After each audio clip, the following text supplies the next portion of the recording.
So another thing we got to talk about is busy people get drowned in the details, whereas productive people can keep their eyes on the macro and micro of the task or project.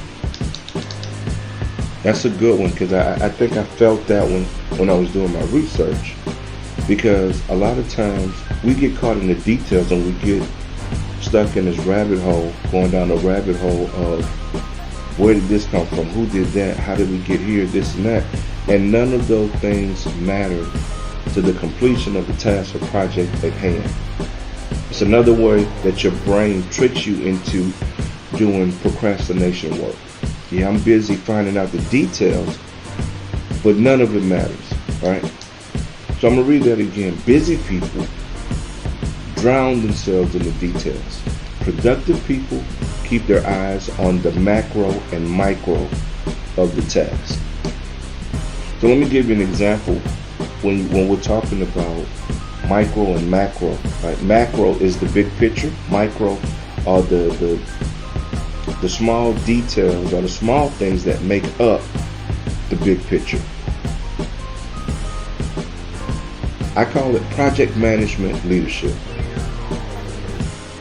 So I think project management leadership is the best example of explaining this method of task completion and delegation. So what is a project manager? A project manager is someone who identifies what the entire project needs to be completed.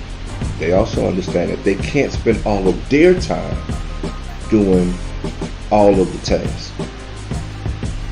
So a project manager will review, assign, follow up until completion. And that's what they do. Review, assign, follow up until the project or task is completed. Thus, they are addressing both the macro, which is the big picture, and the micro of the situation. And that's the way you need to approach every task that you have to get done when you're starting a new business. I mean, I know it sounds easy, but trust me, when you are moving forward and going into the steps to create your business, everybody wants to be able to say that they are a multitasker. They want to say that they can do several things at one time. And we're going to get into why that's not always a good thing in a minute. We'll get into that in just a second.